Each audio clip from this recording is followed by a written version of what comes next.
97.3. Come on. Let's go. Traffic Avenue, the show for me and you. Mondays to Fridays, ooh, the Traffic Avenue.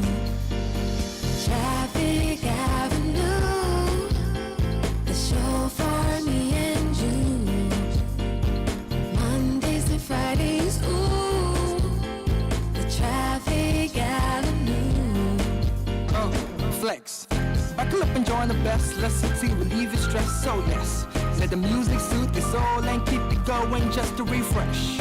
Buckle and enjoy the ride from 2 to the half of the 5. Mondays to Fridays happening live. Where we gon' have a ball, you can text your guys. Let me tell you what you really gotta do. You can count on us, we come through. We got everything you need, that's true. Are you ready for the Traffic Avenue? Let me tell you what you really gotta do. Detailed news, unparalleled coverage. City News on 97.3 FM. Eyewitness News. Be there as it happens. City News.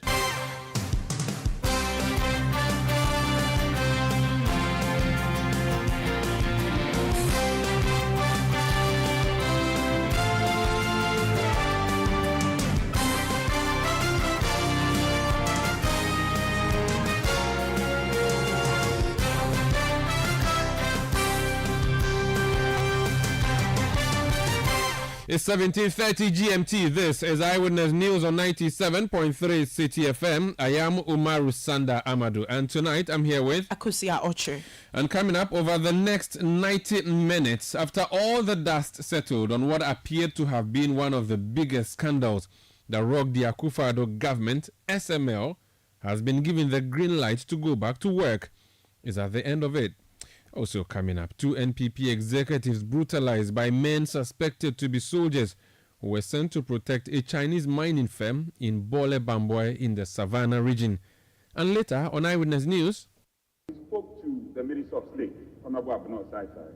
She got back to the ministry, did all the checks, and confirmed that indeed they have made significant release.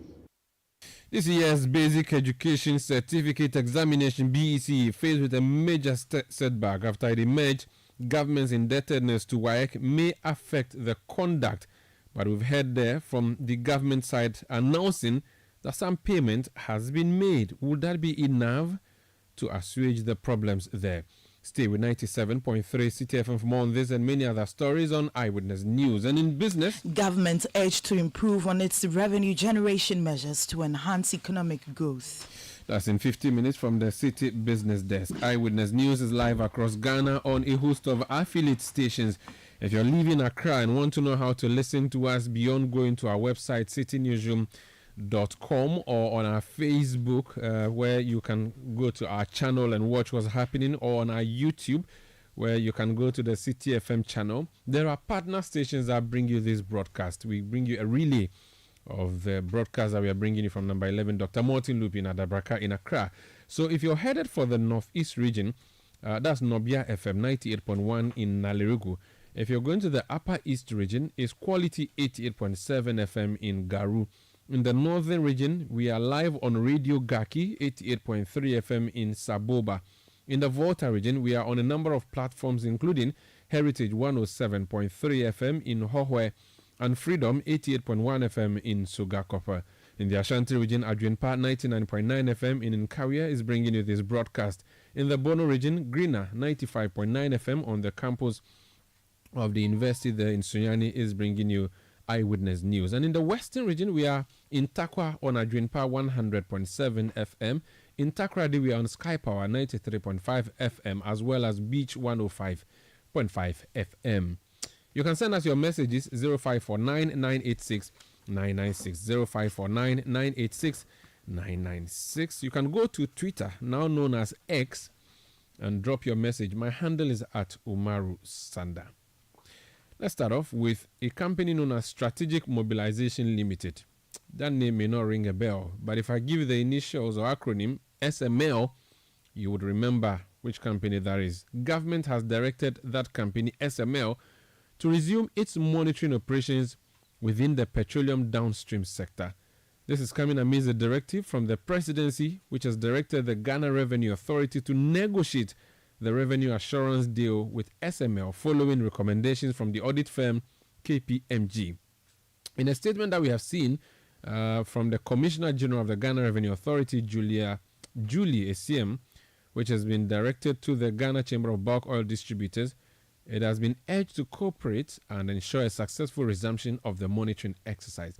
Now, a lot of things have happened with the SML since the investigations by Fourth Estate revealed that Ghana was paying so much money for no work done, or for less work done, or for work which ought not even to have been done because someone else is already doing that work. It was a subject of controversy. The president asked KPMG to audit the contract. Subsequent to that, the KPMG report was given to the presidency. The presidency issued a statement on that, and many weeks on, we are told SML has been asked to go back to work. Hansen Ajiman has been following that story keenly, and he's joined me in studio. He's my colleague here in the Citi Newsroom. Hansen, you're welcome to Eyewitness News. So 2 letters is what we are working with now. Talk to me about what these letters are communicating. So there's a first letter from the Ghana Revenue Authority. This is addressed to the Chamber for Bulk Oil Distributors, now CBOD, involved in the downstream operations of the petroleum sector in Ghana. And the letter essentially is saying that pursuant to the directives from the president, the SML has been instructed to resume its monitoring operations of the downstream sector with effect from June 14, 2024, which is in accordance with the president's directive. Now, SML is expected to ensure that all systems are fully operational and compliant with the relevant standards and regulations to deliver accurate, reliable, and timely monitoring services to support our revenue assurance. The bulk oil distributors are to cooperate to ensure a successful resumption of monitoring exercise. So this is the letter to the Chief Executive Officer of the Ghana Chamber of Bulk Oil Distributors from the Ghana Revenue Authority. Now, there's a second letter which is from the Ministry of Energy addressed to the Ghana Revenue Authority. This letter is indicating that the SML, pursuant to its resumption of its monitoring of the downstream sector, the Ghana Revenue Authority, together with CBOD and the Ghana Standards Authority, have developed some new guidelines for measurement of has developed new standards for measurements in the oil and gas sector, which will now utilize the Coriolis mass flow metering system, and all players within the space are supposed to adhere to the system. And so the letter from the Ministry of Energy is dated June 20, 2024, and the letter from GRA is dated 12 June 2024. So GRA wrote to the CBOD saying that SML is going to resume its operation as a result of the directive from the president. Now, the Ministry of Energy is telling GRA that the Ghana Standards Authority has come up with new standards for measuring within the oil and gas space. And so all players within that space, including SML, should adhere to the new standards that have been developed. So, forgive me, so GRA is the one that announced the return to work. Then the ministry comes to streamline the work further by explaining that this and that are the new measures. There are some new standards that have been given to them. Now, if you remember, the report from the KPMG looked at issues within the upstream sector and the downstream sector. So SML had been given 2 sets of contracts. There was one contract for them to do revenue monitoring at the downstream sector, and then another at the upstream sector. As a result of the audit, the president indicated that because they were yet to begin any processes within the upstream sector, that contract in itself should be cancelled, and SML should not operate in the upstream sector. However, within the downstream sector, the president found it that the work of SML per the audit is important to Ghana's revenue assurance within the petroleum sector. However, there need to be some renegotiation of the deal with SML. So what we don't know currently is to what extent these renegotiations with SML have gone. But essentially what it means is that there's, as a result of the documentary that was done by Fourth Estate, subsequent advocacy by groups and individuals, the SML has been asked to go back to do monitoring services. Okay, so the contract that SML has always had has been with the downstream sector. The upstream sector had not been begun.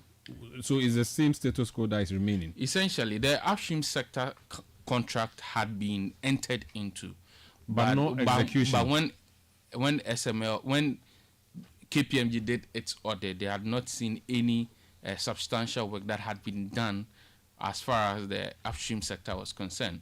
But for the downstream sector, some work had been done, even though the audit from the KPMG had indicated that there were partial performances when it came to some of these contracts. And also there were issues relating to how much they were able to generate for the state vis-a-vis how much the state paid them as a result of this said contract. Now, the contract, we are told, started from 2018 until 2023 when they were given full contract to take over the downstream sector. I see. Thank you so much, Hansen Ajiman of the Citi Newsroom, helping us understand the two letters coming through from the two government institutions. Let's go to Seaboard. So, which of the letters is addressed to Seaboard? The letter from the Ghana Revenue Authority. So, Seaboard is Chamber of Bulk Oil Distributors. The head there is Dr. Patrick Ofori. He's the CEO. He's joining us on the line. Doc, you're welcome to Eyewitness News. Thank you, and good evening to you and your listeners. Good evening to you. So my first question, are stakeholders, at least those from the perspective of the chamber, are you all now in sync with the resumption of operations of SML? Well, like I think your business desk journalists were saying, we are responsible and then also a group that we need to comply with government directives. But the confusion arises when the impression is created out there that the state entities are struggling as if it's more like a turf war. And like they say, when two elephants fight, it's the grass that suffers. There is a bit of clarity that we need, and I think as a country, this could easily be resolved, especially when we have institutions or states that control those institutions. It look a bit more of duplication of duties.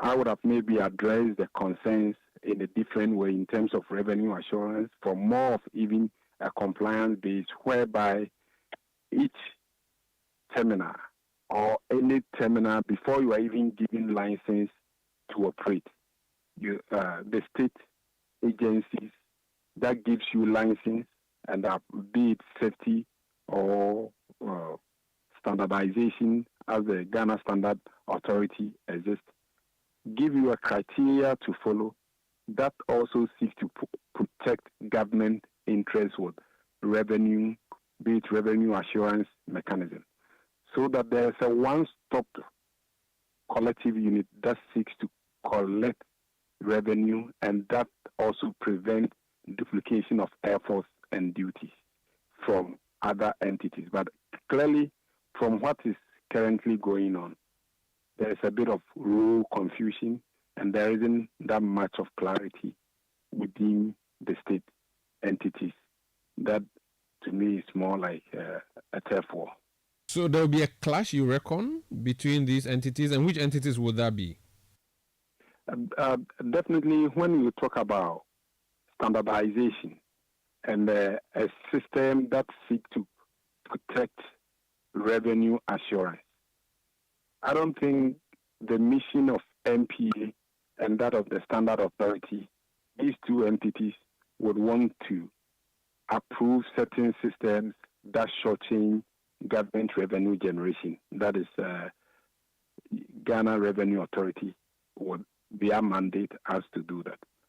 So I think collectively at the state level, they could have come together with one system that does not necessarily conflict. Because currently, as we are speaking, we have more than 4 or so policies or mechanisms that are being put in place to ensure that government is not shorting.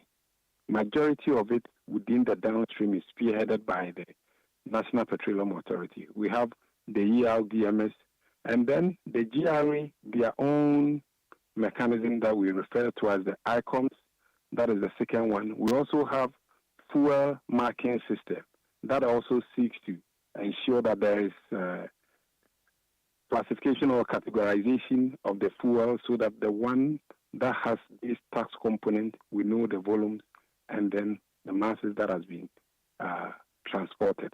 In addition to that, we also have the petroleum, the seal, that also seeks to ensure that products that are being moved from the terminals to the BRVs are also protected and got into the various filling stations to ensure government revenue is all protected. So if all these mechanisms are not assure government of their required revenue that is expected of them, then there must be something going amiss. And that is where I think we need to interrogate further. So and then also the go ahead, Land. And then also the issue of there are leakages here and there that people would want to report. I think we run a very transparent and objective system that some of these issues we need to benchmark it according to the data and then the volume of petroleum products that have been consumed or has been indicated to ensure that we speak to the numbers. So whenever we are introducing any add-on policy, we can rather integrate all in one as a way that we've reviewed all the revenue assurance measures and that we think that we are coming up with an improved version that seeks to address the interests of the various relevant state entities so that we don't need to have some of these letters flying all over the place. I see. So in your view, all the loopholes that there are have been plugged by the various institutions. SML's introduction then becomes a superfluous thing. Is that what you are thinking, that the work that SML is coming to do is already being done? I wouldn't want to use those words, but clearly I think it's a question that GRA will be in a better position to answer because they engage and they may be privy to a certain data that I'm not privy to. So do you understand? Do you understand what exactly? Okay, which of the legs would SML be holding? Do you know? It's not clear. All that you hear is that it's a measure of government revenue assurance. But if you listen to my introductory comment, I think even at the cabinet or interministerial level, the finance ministry that control GRA, the energy ministry that control NPA, and then also the state entity that control GSA. These three interministerial should come up with the mechanism that seek to address it as a one-stop. So assuming that we want to have a live feed from all petroleum activities that comes into the country, right from the port through to the filling station. And this regulatory institution comes into force and say that, you know something, for your license as maybe oil marketing company to be renewed, you need to institute this and this, similar to, let's say, what the EPA were required of you to do that you need to have so and so before you can get your license renewed. so that then the cost of installing some of these gadgets and the calibration and the responsibility of that becomes the private entities or the entities that house these petroleum or that store these petroleum products or transport them, rather than a situation whereby the limited tax that we are having, and then also the limited resources that these regulatory institutions are having, being used to award contracts to ensure that there is revenue assurance. So assuming the GRA, and the other state entities come up with as a licensing regime that before you can open a filling station, you need to have these gadgets that the tax authority or the appropriate entities can have live feed as to the petroleum activities that are happening at your station, at your storage, and at the various depots. Once you are able to do that, you go through that. And I want to give you a typical example. There is about the standardization, recalibration of our metering, and then our gauging systems at the various depots. On every quarterly, the depots are supposed to pay Ghana Standard Authority to come and do those recalibration for them. I'm going to push you. Assuming that the cost of doing this doing all this is being awarded from maybe GRA or the Petroleum Authority, it means that the little that we are taking in as taxes, we are also using it to pay for other services that, if you really want to run an efficient system and operate as an entity, you should have. So once we know that it's a must-have, that live fees to all petroleum products are supposed to, you get the private sector or the entities that are involved to install those gadgets and give you access to that data, or send your technicians or experts to ensure that they also have live feed from all these activities. I think it saves all of us some element of cost, and we are able to put to good use the little revenue that we are able to rake in for the country. I'm going to push you to answer specifically to this question. The SML project was suspended until now that it has been asked to resume. Would it be any different or dadana? I also want to be a bit clear about that. So assuming, can GRA, through their ICOMs or their data that they've collected, come up and also let us know that in the period that the SML transaction was suspended, this was the leakage or the revenue losses that we were expecting that the nation didn't get.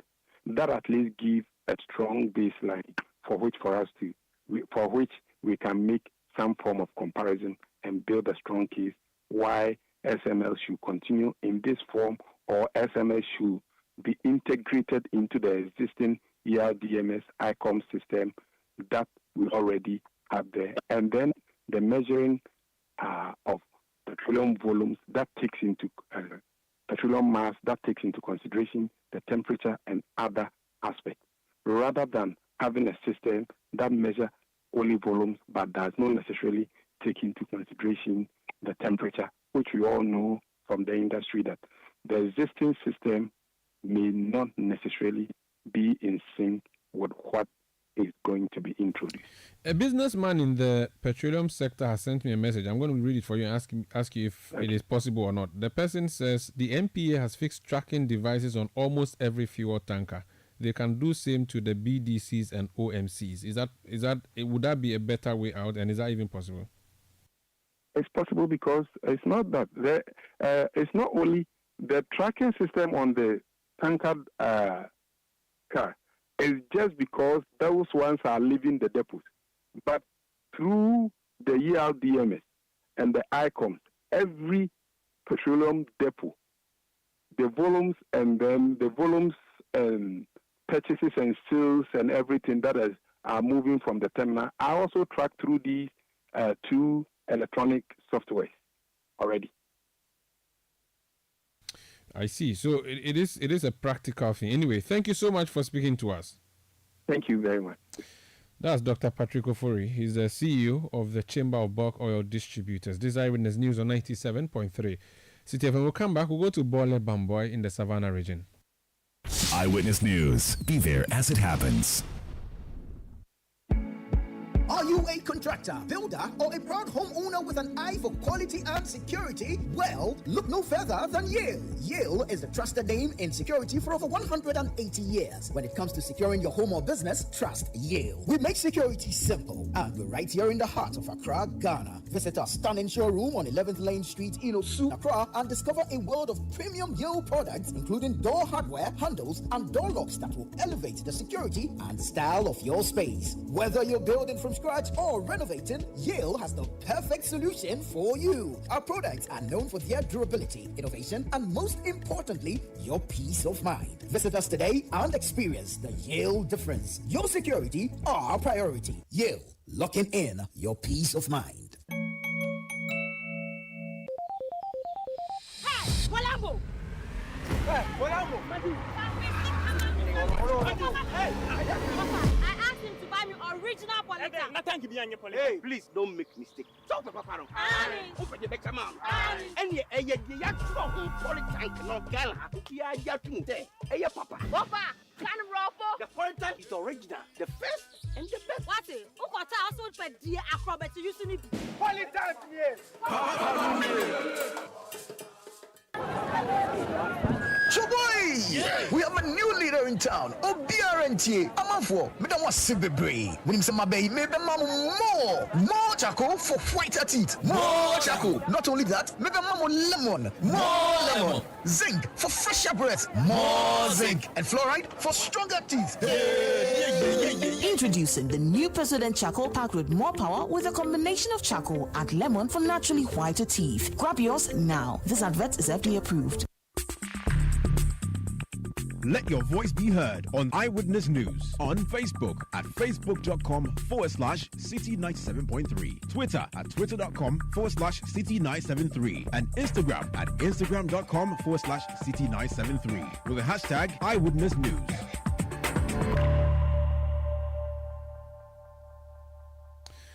You're welcome back. This is Eyewitness News on 97.3 Citi FM. We are coming to you from our studios in Adabraka in Accra. Let me bring some of the messages you've been sending through.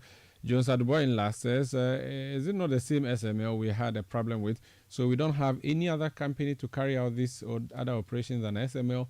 With all the noise, SML is going back to work. We're really not angry enough. Zilis Doing sends a message all the way from London and said, same old rhetorics. This government is a failure. Al-Hassan Hamdan from New Guinea South says, Ghana is at the crossroads. We desperately need GM to save us from this heartless government. Orlando sends a message from Afagato South, and he says, if you incite the general public against state security apparatus such as the whole military because you are a parliamentary candidate of the governing party, this is how far you have brought us. I'm sorry we are losing the beauty of our dear republic. So that's in reference to a story we'll be talking about shortly, where we are told that there was an issue in the Bole-Bamboi area of the Savannah region. This is Eyewitness News on 97.3 Citi FM. Let's talk about BECE now, the first external exams that we all wrote. The Education Committee of Parliament has given the Education and Finance Ministries up to next week to provide details on how government intends to settle some 95 million cedis debt owed the West African Examination Council WAEC. All the two ministers failed to show up after they were summoned by the committee to provide a way forward in releasing monies to WAEC. The examination body has raised alarm over the impact of the non-payment of the arrears on the ongoing BECE, which is scheduled for Monday, July 8. Ranking member on the committee, Peter Nochukoto, in an interview with Citi News, expressed worry over the development. The Committee on Education summoned the ministers for education and finance to appear before us yesterday, but they couldn't turn up. They said that the minister for finance was out of the jurisdiction as well as his deputies, so they couldn't come. The chairman has instructed that they should meet us early next week. We'll wait up to Monday. Today is Friday already, so Monday we'll take up the matter again to see what steps they are taking to make sure that monies are released to WAEC to enable them to conduct the examination, because it is only 2 weeks from now. I feel very sad and shameful because if we cannot even organize or pay for the registration of a BECE examination for our young ones, then what are we trying to do to them? It has been disorganized, and because if money is not released to WAEC, they would have to postpone the examination, which has never happened in the history of this country.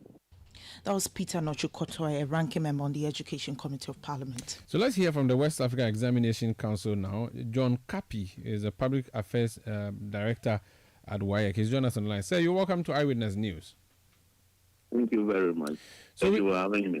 Great. We got an update from Parliament. The MP for Nsawam Adwejiri, who is also the majority whip, has announced that some 80 million cedis has been released to WAEC. I'll ask you to confirm that. But before then, let's talk about the history to this.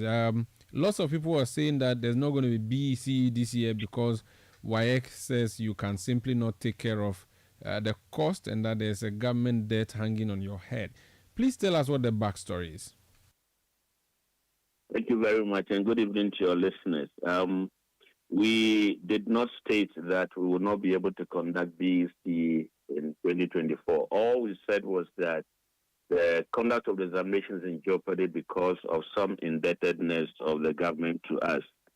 As we speak, we have been able to start with the printing of question papers. We are far advanced with it.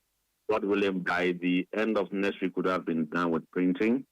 We have also enjoyed the goodwill of some of our suppliers who have provided some of the items we needed for our pre-examination activities on credits. We've had some answer booklets printed to a tune of about 12.6 million. We've also been able to buy pencils to a tune of about 1.146 million.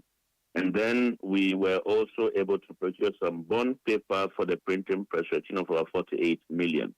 Now, so you look at all of this and you realize that we have managed to do, all the preliminary things that we needed to do before the commencement of the examination.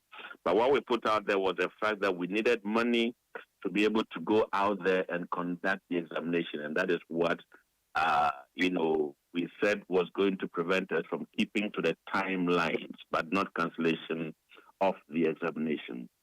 Okay, so it sounds like all is rosy with you, that we are crying more than the bereaved. That's how you are sounding.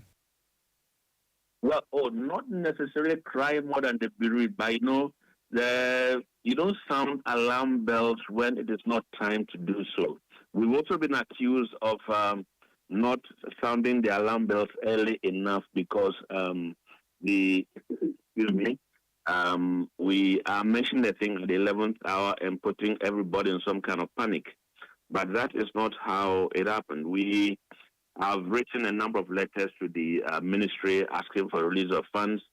In order that would avoid the public, backlash, we decided to bring it to the public domain so everybody knows that WAEC has not heard if we are unable to keep to our timelines.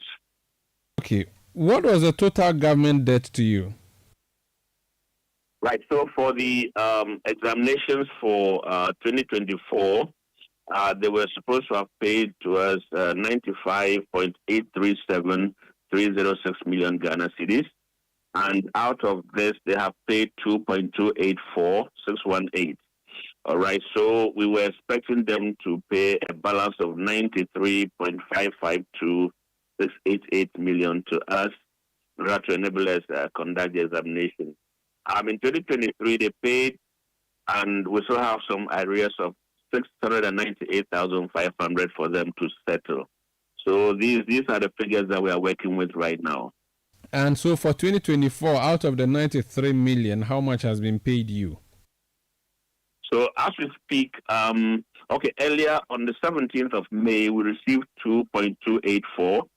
And then this afternoon, we received a warrant for 47,125,594 Ghana cedis. Okay, so that's, let's say, about half of the total amount left to be paid to us.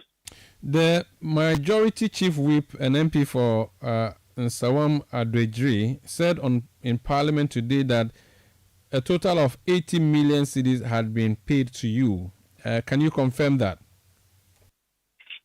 The document that I've received from the Director of Finance, which is, he tells me, is the only communication I've received so far from them, is what I've mentioned to you, the 47.125 million Ghana cedis, and not 80, as we saw circulating on social media earlier. Okay, now this 47, is it hard cash you have, or is a commitment that has been made to be paid within a certain period? Okay, so I said that there's a warrant. So the warrant simply means that the government has issued a kind of, if you want, an initiation. So this time around, we will have to go through GIFMIS for them to process this into cash for us to be able to carry out our operations. Okay. I know that you need a total amount to execute your duties, but 47 million, is that enough for you to conduct the upcoming BECE? So what we are going to have to do is to manage this amount in order to conduct the BECE and not, keep the children in some kind of panic situation. Now, I say that because we would not be able to pay up all the people that we owe, but then to be able to conduct the examination, yes, we would be able to conduct the examination with the amount that has been released so far. But then going forward, when it comes to processing, that is the marking of the scripts and then processing the results, payment of invigilators, supervisors, payment of examiners, we would have a challenge. So we would need a further release of funds for us to be able to carry out that assignment. So this difference of what? It should be 33 million. Would you be able to go for a loan to solve that problem, or you cannot and would only have to wait and act upon government's payment of this money to you? The Act establishing WAEC does not allow us to contract loans. We are supposed to be non-profit making. So we would not be able to contract any loan. Over the years, for the past 72 years that WAEC has been in existence, we've depended on our examination fees to carry out all our activities. So we would need this money to come from the government to enable us complete the process of conducting and then processing the results of the BECE. I presume the money you are asking for the conduct of the exams is supposed to cover three parts. So the pre-exams, the exams, and the post-exams. Can you walk us through what the key issues that are there in the conduct of an exams typical like the BECE? What are the processes you put in place? Which ones have you done so far? Which ones are outstanding? And which ones would you be able to cover so far? You've said that marking may be a problem, and that would be the post-exams. Can you walk us through that briefly? Right. So for the pre-examination, I mentioned earlier that we had to, print some answer booklets. We've also had to place order for the objective answer cards. We've bought some pencils. We bought bond paper. We've managed to get some consumables also for the printing press.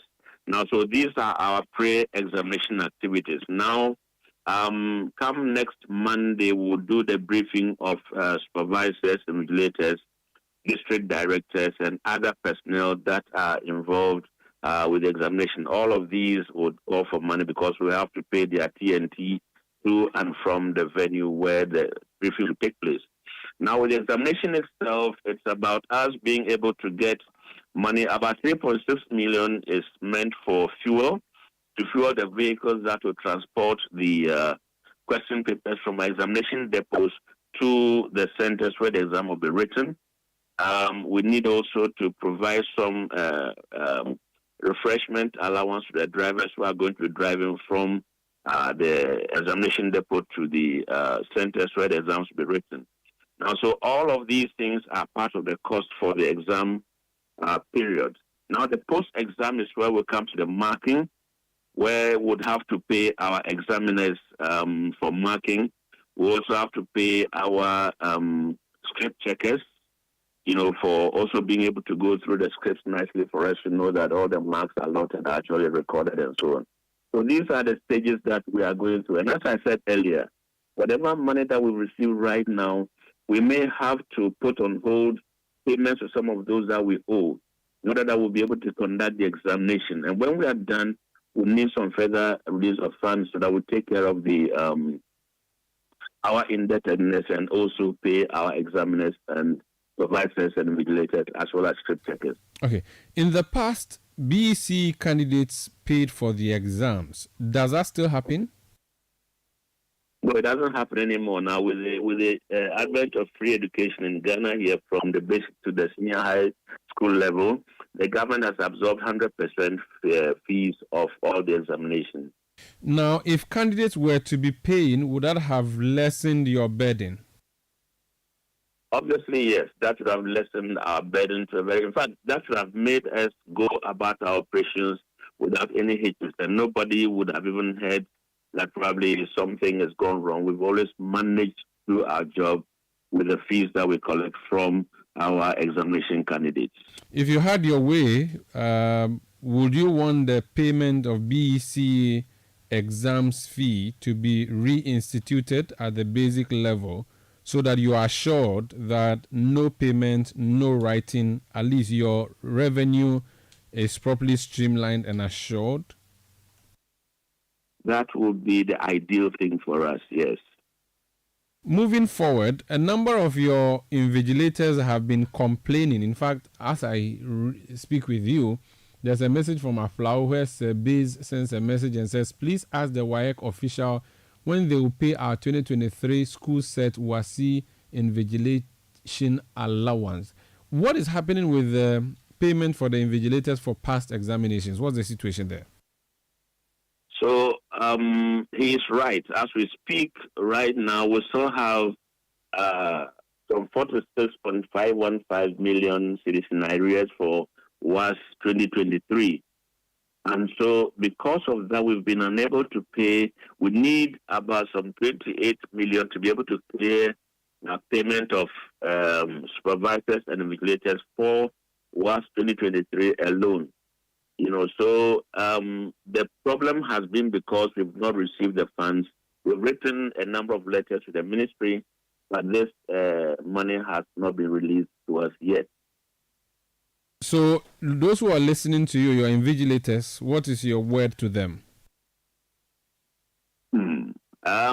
We are appealing to them to bear with us because this did not used to happen.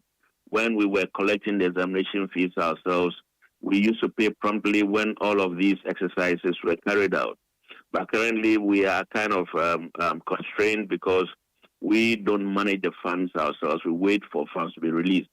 And so the assurance is that after when we get any money, especially with the arrears that the government owes us, promptly we would pay the invigilation and supervision allowances for the 2023 examinations. You are going to, contract or employ the services of these same invigilators you have not paid. They are going to be in the classrooms or examination centers conducting the invigilation. You have not paid them the last time, and they are not even assured of payment this time around.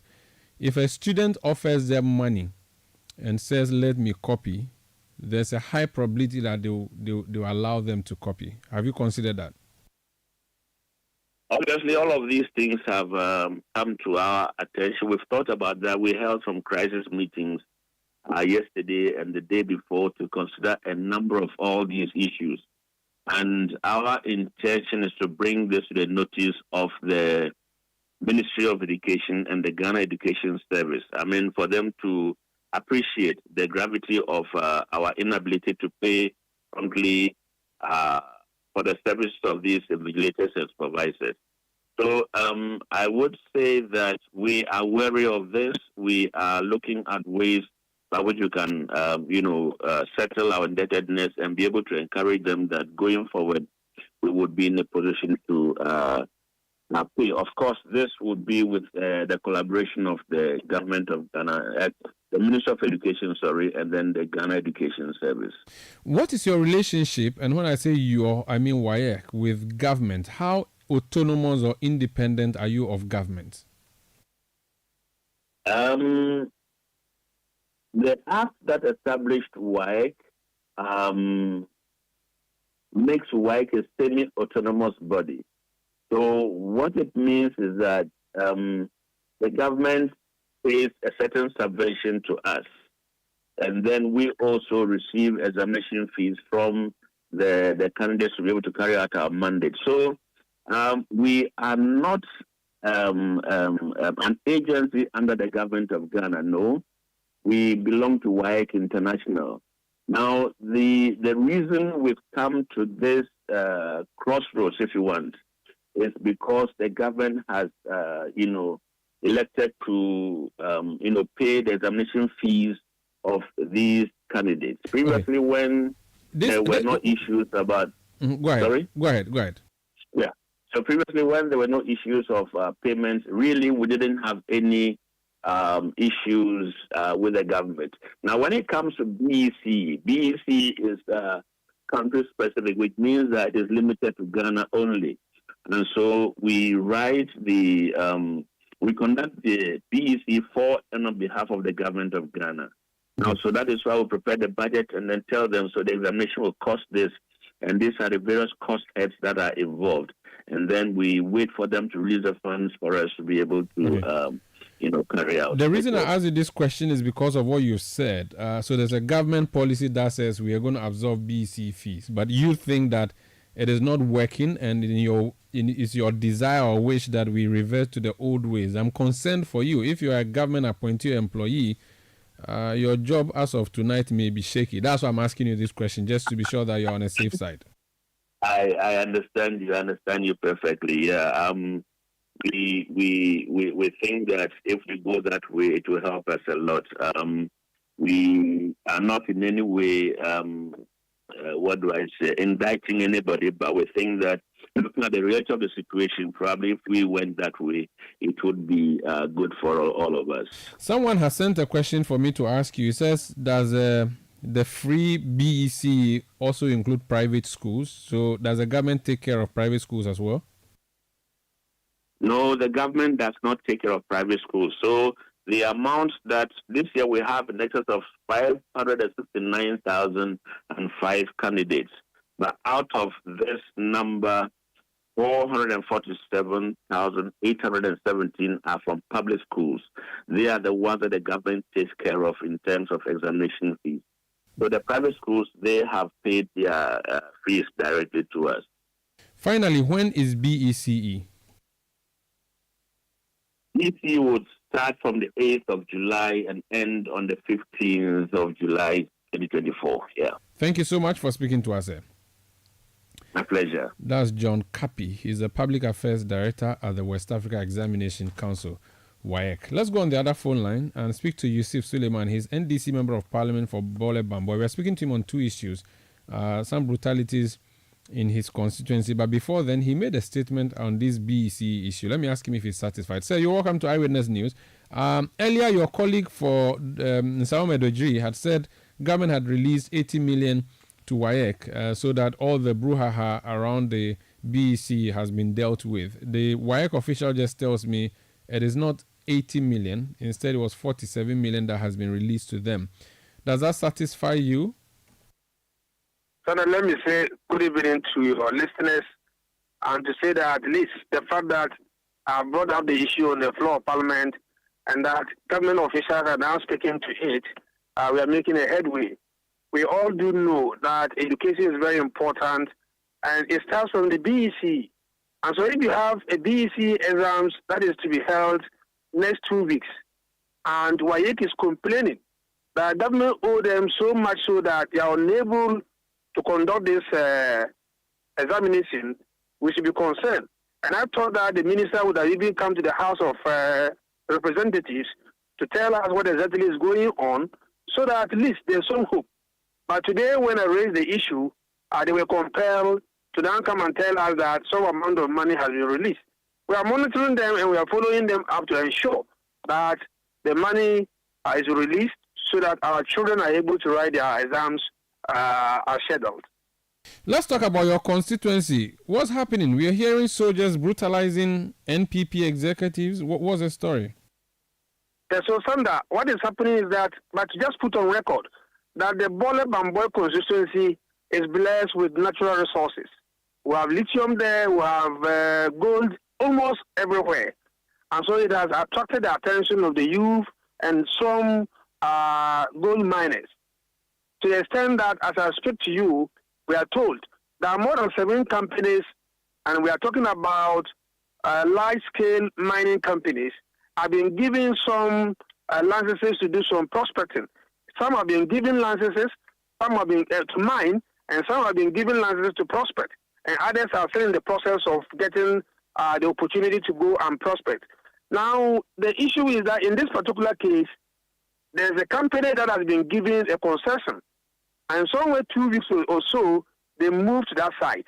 And when they got there, they met MPP executives and some other youth doing galamsey on that land. And I do know that government officials are aware of them. And so they were now surprised that that area has been given to a company without their knowledge. So they are having it difficult to accept the fact that their own government has given out that portion of land to a company to go and come and do large-scale mining. And so they decided not to leave the area. So yesterday, for instance, I'm told some people asked the military to go there and to ensure that no any other person is allowed to settle on the land for galamsey purposes, so that the company that is lawfully licensed is able to do its job. Now, the first issue is that we have a problem with the way those allocations were made. No stakeholder engagement. For instance, there's a community called Benfu. I was there when the chief called me and said to me that, look, we woke up to see a notice, and that after 21 days, if we have not raised issues about a certain portion of land, whether we have interest in it or not, it will be given to a company to do large-scale mining. However, the youth within that area apply to the ministry, and they are asking for community licensing to be able to do their work. Same thing is happening at where this confusion is coming from. The community there have also applied for community mining license. So if they are giving them some portion to go and do it, while they give another part of it, another land to this company, perhaps there wouldn't have been any problem. So what am I saying? I'm saying that there is no proper stakeholder engagement, and that is what is leading to this. So yesterday when the vice chairman of the MPP, Mr. Yakubu Mahama, confronted the military, he didn't get it easy. They beat him up and carried him to Bole.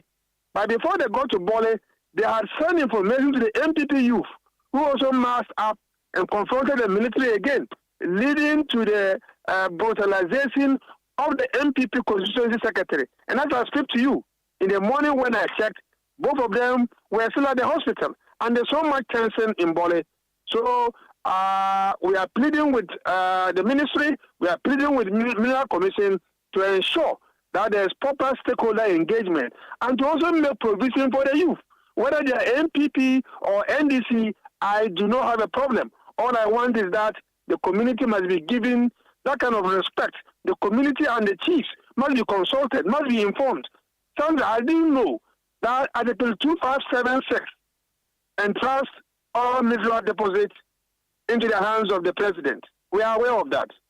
But our laws has also made it possible for the minister or the Mineral Commission to engage stakeholders in the course of allocating these lands.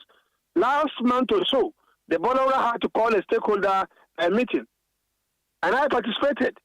And his question was, are we aware that all these companies have been giving some attention in terms of giving them entrance to go and prospect or processing documents for them to have access to the land to do some business? And we said no. In fact, the District Assembly, DCE's office, she wasn't there herself, but her office denying knowledge of some of these activities. And so that's the concern we have in that area. Finally, we see the problems with our water bodies in the Western, Central and Ashanti regions. What is the situation with our water bodies in Savannah region? You have both the white and the black Volta. Are they affected by mining activities, or you do not really have a problem with that aspect? No, they are affected by mining activities, the black Volta in particular. For instance, about 6-7 months ago, the Bole-Bamboi river, was an eyesore. The water was very bad in terms of its color, and we have to always alarm. And then the minister, as well as the regional minister, attended to our call, and then the water has now regained its natural color. However, if you go downstream towards Côte d'Ivoire area, there are illegal mining activities on the river. And that is something that I've also called the attention of authority to ensure that once you give these young men and women small-scale community mining licenses, they will now concentrate on that and will not go on water to destroy the water body. And so I'm told that quite a number of youth groups have applied to the minister. I'll be engaging him once again. He's my brother. And then we'll take it from there. We should give community mining licenses to the youth. And when there's a need for us to give to large-scale mining, we give to them, but we should regularize it and also ensure that all stakeholders are brought on board. Thank you so much for speaking to us. Son, I'm grateful. That's the Member of Parliament for Bole-Bamboi, John Mahama's hometown, Yusuf Suleiman. This is Eyewitness News on 97.3 Citi FM. We are coming to you from our studios in Adabraka in Accra. We are also around the globe on citynewsroom.com. Of course, I have one more story for us before business.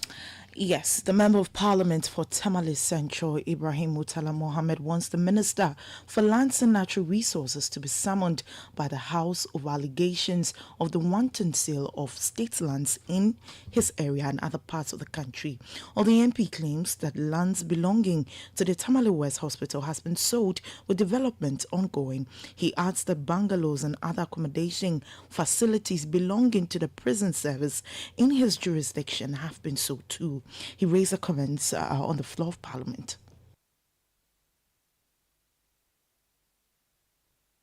Eyewitness News. Be there as it happens.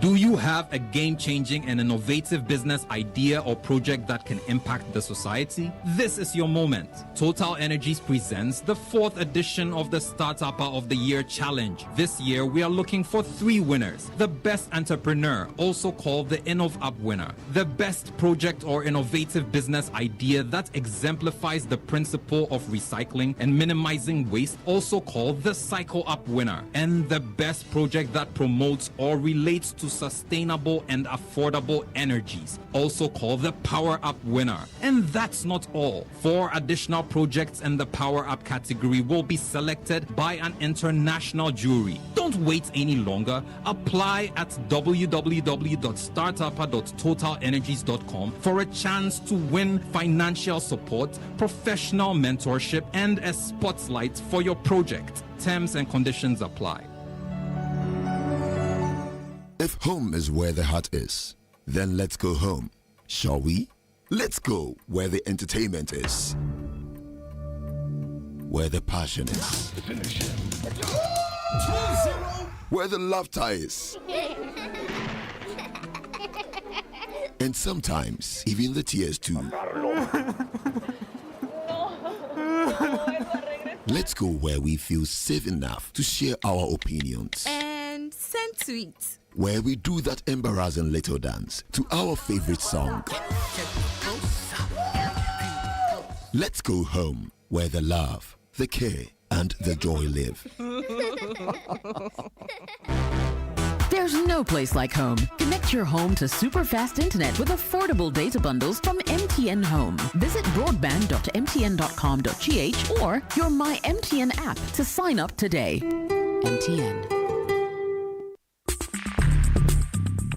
Let your voice be heard on Eyewitness News on Facebook at facebook.com/Citi97.3, Twitter at twitter.com/Citi973, and Instagram at instagram.com/Citi973 with the hashtag Eyewitness News. Get the details. Every significant financial transaction, every market movement, and all the policies that affect your business. City Business News. Be informed. Time now for City Business News on Eyewitness News. My name is Akosia Otre. Details of our stories now. Economic watchers have reiterated calls for government to improve on its domestic resource and revenue generation measures to enhance economic growth. Well, this comes as Ghana has reached an agreement with its bondholders for the restructuring of $13 billion worth of international debt. Well, the deal will see bondholders take a haircut on principal of up to 37% at maturity of the bonds lengthened. Well, in an interview with City Business News, Professor William Brefu-Nseidu, head of Department for the Data Science and Economic Policy Department at the School of Economics at University of Cape Coast, described the secure deal as a relief.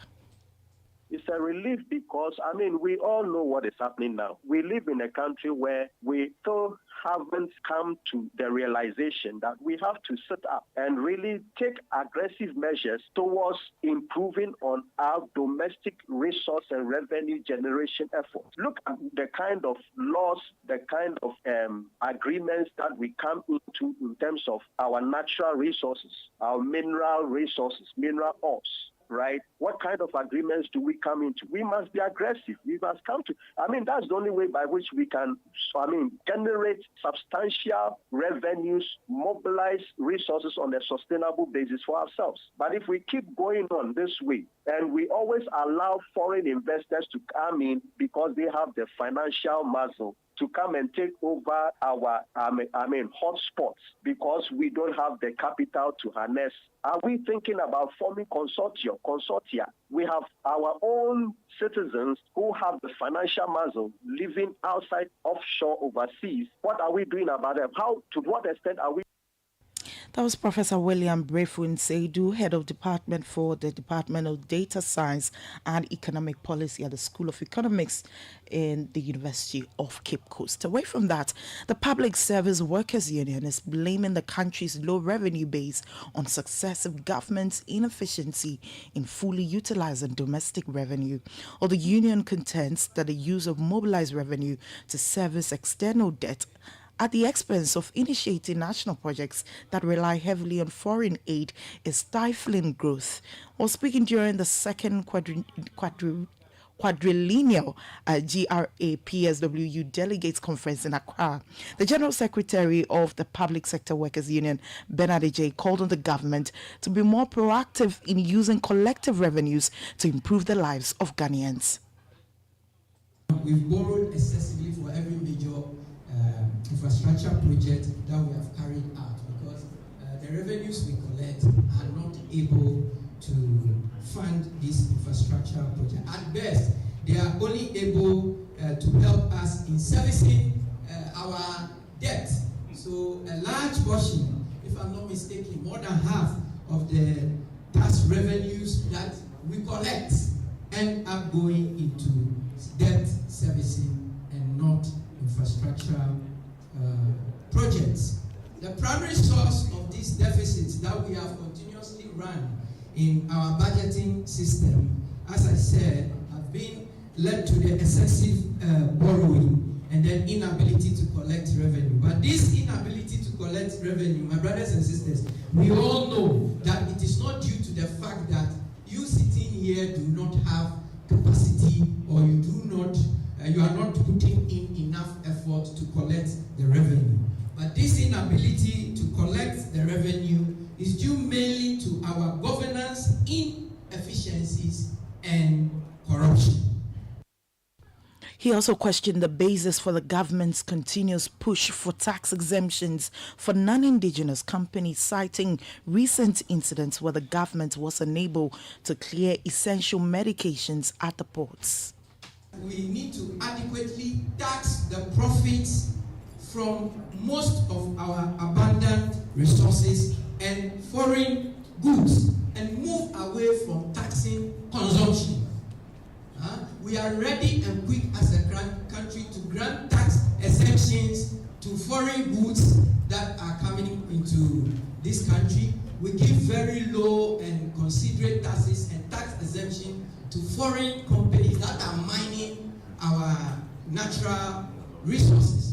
Then we end up putting a lot of taxes on consumables. Look at the fuel taxes. Look at the tax. Even recently, it was going to be compounded by taxes on our electricity bills, only for our vigilance and resistance to that. When you go to the market now, everything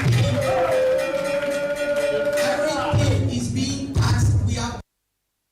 General Secretary of the Public Service Workers Union, Bernard AJ. Now, stakeholders in the creative sector are calling for substantial investments to unlock the economic potential of the continent's rich cultural heritage. Well, they assert that there is immense economic potential in the creative arts space, which Africans are yet to realize. Addressing the Creative Entrepreneurship Forum during the 2024 City Business Festival, themed Exploring Creative Business, Transforming Your Passion into Revenue, creative entrepreneur Chief Momin highlighted the critical areas necessary for fostering a sustainable cultural industry. There are three major pillars, if you like, ingredients that must be present for you to have a very thriving, creative industry. One is personal, two is professional, three is policy, and that's how I'm just going to briefly base my my presentation on. So number one is personal. Now, what do I mean by personal? At the end of the day, creativity it boils down to talent, right? Your number one value is what you are good at. If it is poetry, if it is painting, if it is curation, if it is fashion, if it is acting, at the end of the day, creativity must evolve from a fundamental place of quality. That is your raw material. That is your fundamental capital. If you don't have this capital, then you have no business being in creativity. So it's always very important for people to understand what is your value proposition. What are you good at? If you want to, explore careers in the creative industry, because that is the most important capital. That is the foundation for everything, So you just don't wake up and say, oh, I want to be an actor because I see people acting and they are famous, and, I want to be a celebrity. That whole idea of a celebrity craze. If that is your ambition, then I'm sorry, you're on the wrong path. That was creative entrepreneur Chief Momin. Now, Chief Executive Officer of the National Film Authority, Juliet Asante, also urged creatives to make a compelling business case to potential investors to attract the necessary funding. Even if we go to government, we say to government, give us money. We must show government how government will get a return on investment. Otherwise, that money will not come to the creative space. So even as creatives, when we are talking to government, and I learned that lesson the hard way, and we are saying, oh, invest in us, have we shown how government is going to get that money back, either through employment or more money coming or whatever, but we don't speak the business language, and so we don't get government to pay attention. Until the National Film Authority came and started gathering data and speaking to the fact that, look, showing government the numbers and saying that, look, if you invest in us, this is how many jobs we will create. This is how much will come into the country. We say that, oh, give us money to invest in filmmakers. We are asking people to come and shoot in Ghana. By the way, if you give us this amount of money, when people come and shoot, this is how much they will bring. And for real, there are films over, $500 million that are looking to come and shoot in Ghana, if only we had an incentive.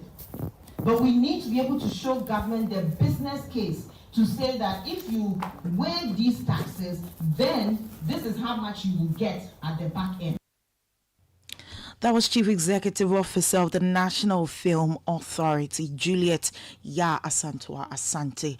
Or the City Business Festival 2024 is powered by 97.3 Citi FM and Channel 1 Television in partnership with Absa Bank, and is sponsored by MTN Business, Gersal, AMG Fertilizers, Insano Limited and Agri Impact Limited. Well, that's how we close the curtain for this week's edition of the City Business News on Eyewitness News. My name is Akwesi Aotre. Up next is Point Blank. Let your voice be heard on Eyewitness News on Facebook at facebook.com/City97.3, Twitter at twitter.com/City973, and Instagram at instagram.com/City973 with the hashtag Eyewitness News.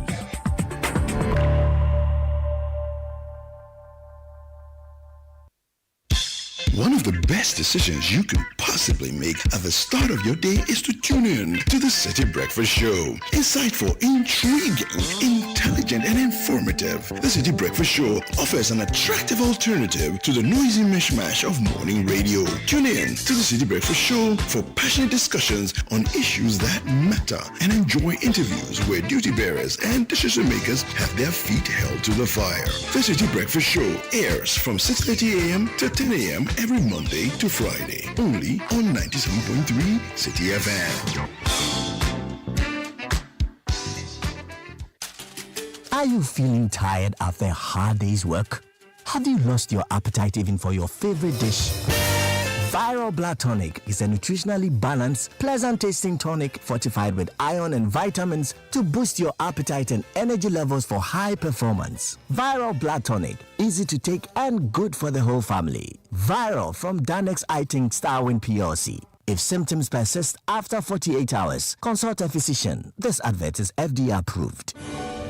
Do you have a game-changing and innovative business idea or project that can impact the society? This is your moment. Total Energies presents the 4th edition of the Startup of the Year Challenge. This year, we are looking for 3 winners. The best entrepreneur, also called the InnovUp winner. The best project or innovative business idea that exemplifies the principle of recycling and minimizing waste, also called the Cycle Up winner. And the best project that promotes or relates to sustainable and affordable energies, also called the Power Up winner. And that's not all. 4 additional projects in the Power Up category will be selected by an international jury. Don't wait any longer. Apply at www.startupper.totalenergies.com for a chance to win financial support, professional mentorship, and a spotlight for your project. Terms and conditions apply.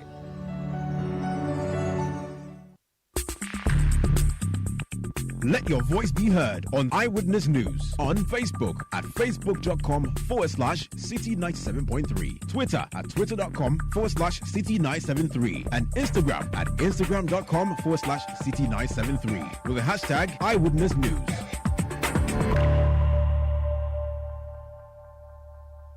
Eyewitness News. Be there as it happens.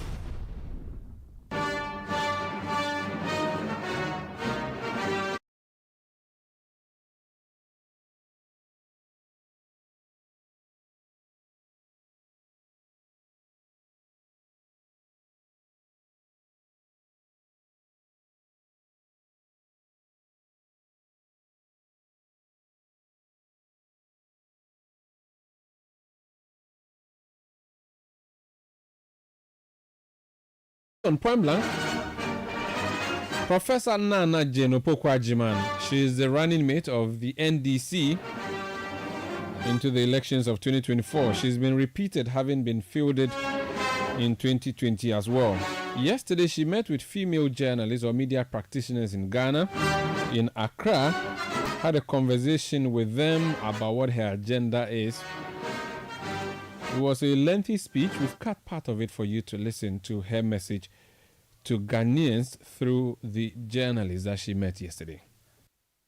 It's a joy to be among so many women, and especially young, beautiful ones as such. All that estrogen, very, very infectious. Thank you all for being here. I have heard in your opening statements certain connecting threads, and I think they affect all women everywhere. When I saw the sexual harassment policy, I was very happy, because I'm very happy to announce that in the University of Cape Coast, we were the first to have a comprehensive sexual harassment policy.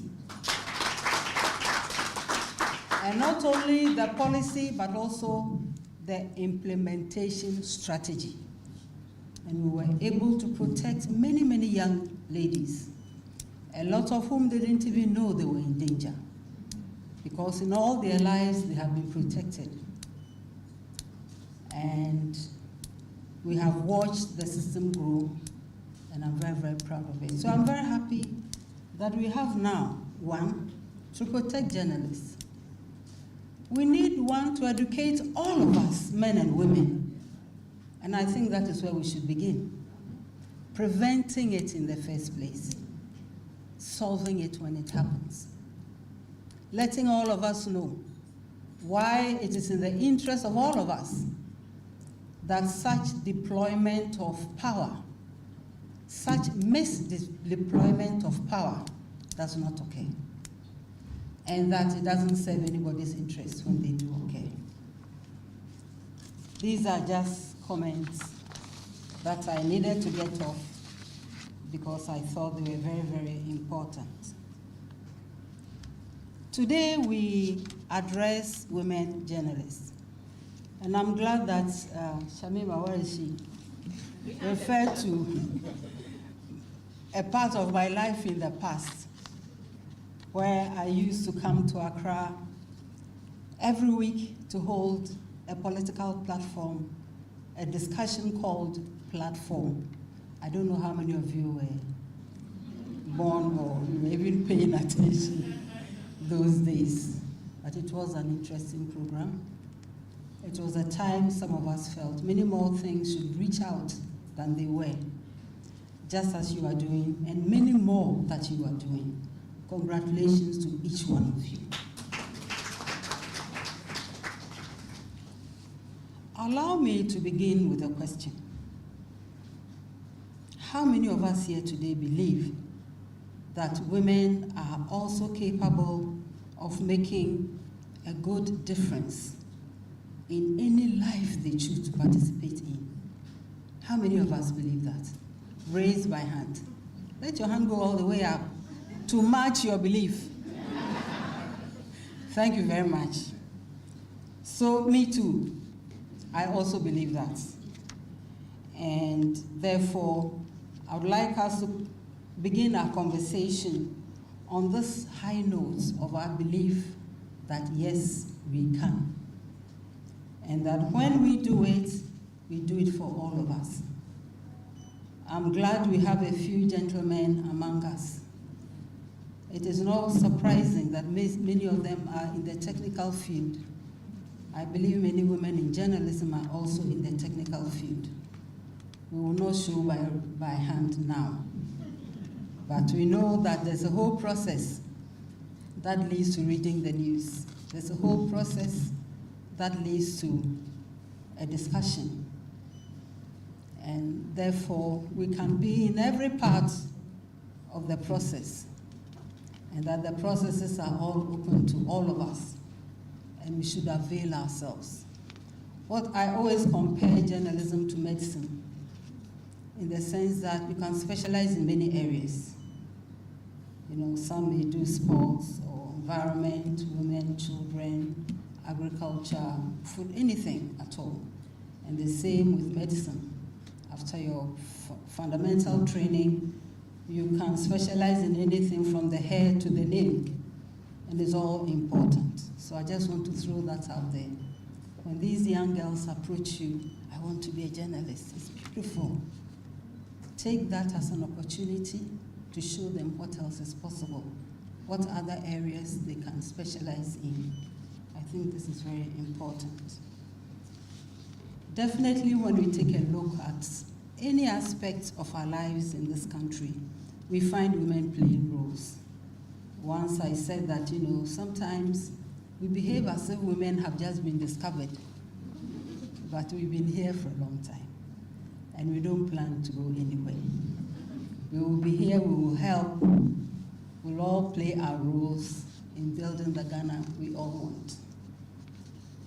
And in terms of this topic, I know I have to restrict myself because I can speak endlessly about it.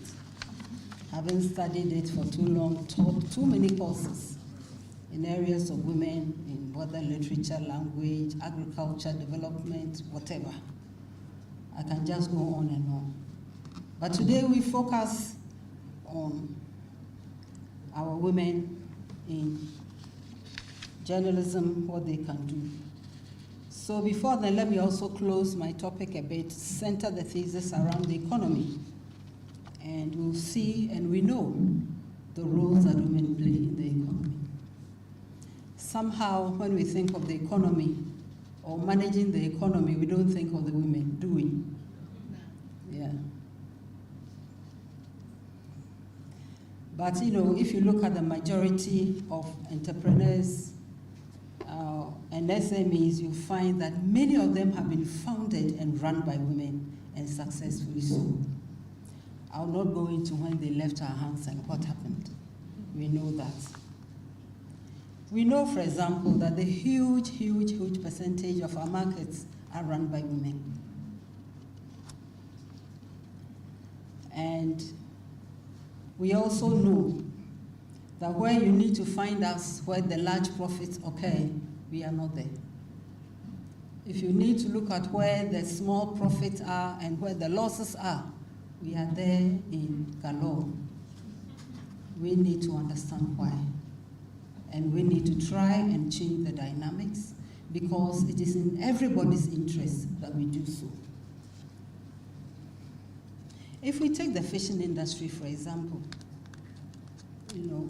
the moment the fish touches the beach, the guy's job is over. I'm not saying their work is easy. I don't know how I'm going to survive on the sea fishing with all the waves and the risk. If something goes wrong there, how can the fire service get there? So it's a high-risk area. So we are not running it down. All we are saying is that we have different rules that we play. And that when the fish hits the ground, the women's rules begin. Of course, today we also fish on the lakes anyway, but the lakes are not so far away from the land as the sea is.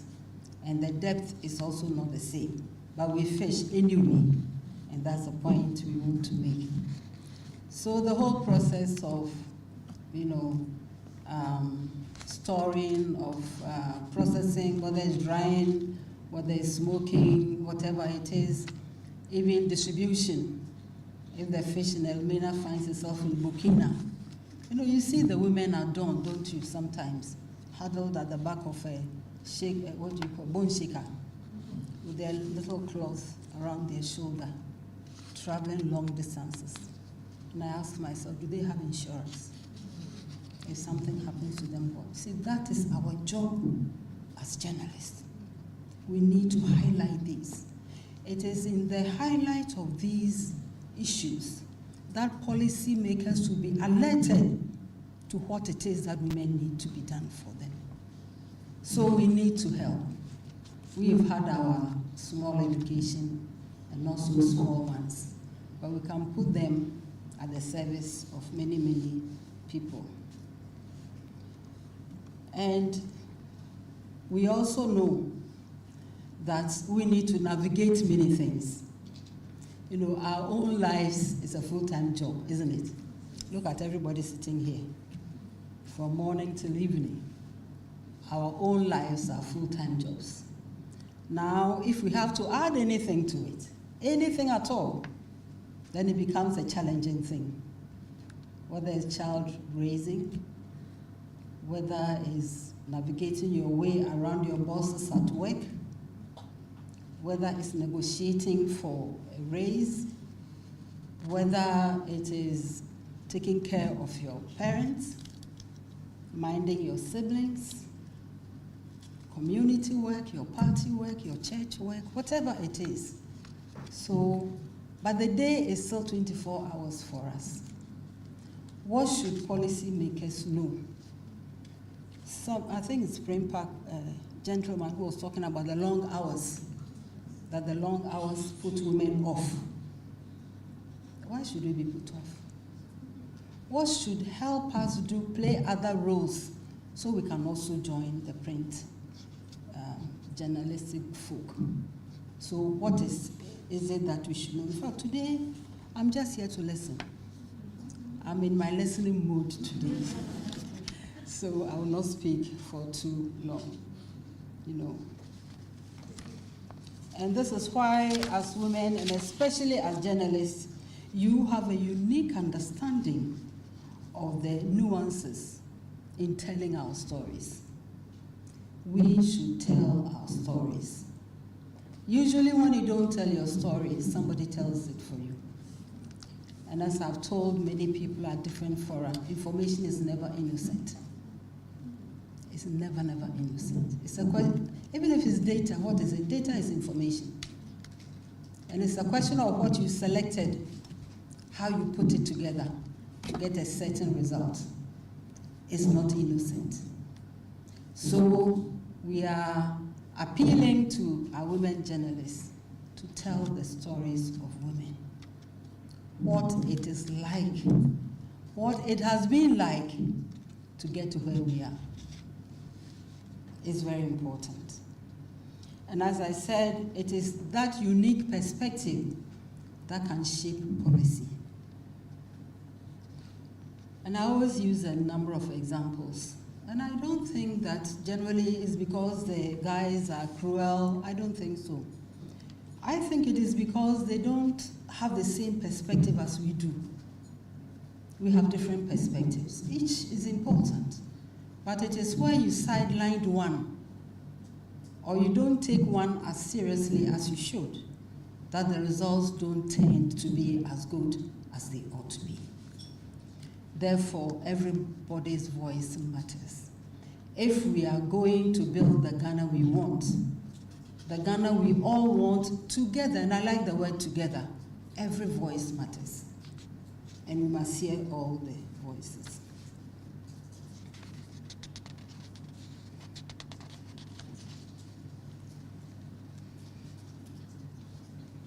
So we have enough stories, I think, in Ghana of women who are capable, of women who can excel.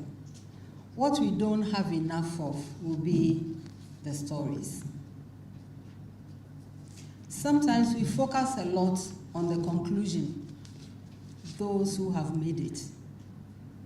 How about that little girl carrying water on her head who wants to be a pilot? Who is telling her story? In other words, I'm talking about the process. We don't need to wait for her to become a pilot to tell us how she suffered, and which is important. But what I'm saying is that when she has a dream, how do we identify the dream? How do we help her to succeed? And so I'm raising one or two areas I see in gaps that maybe some journalists may want to take up. So we need to examine the barriers. We've heard all of them, many of them. And it's a conversation that has gone on forever, ever since the United Nations in '75 said the year of the woman. It became the decade of the woman. We did the Beijing conference, Women in Development, National Commission for Women, so many. So we have done such a fine job compiling the problems. How about the solutions? Why are we still here? Why are we surprised that there's a woman who is, let's say, a top scientist in the world? By now, it should come as a matter of course, shouldn't it? So why is it not happening? A lot of people like to blame it on our culture and our, what else do they say? Mostly our culture. It's not true. I don't believe it. Let us read a bit of our history. Was Yasanto also a member of that culture? What made her speak up? Or she wasn't? We just had the reference to Mabel Dabdankwa, who in the early 50s was able to stand on her own and go into parliament. If we are complaining today, I don't know what her time was like. So, and I believe they were also part of the culture. So let's examine all of these. Some of them, I think we've seen them through other people's cultures. When they were then talking about the women's suffrage and so on, let's check our history. And also because we don't spend enough time studying our own culture. You know, all the Platos and Aristotles and so on, they study their culture. We don't. It's not even in our syllabus. And you say you are going to teach Ghanaian language in syllabus, you hear something. But that's where learning about the culture begins.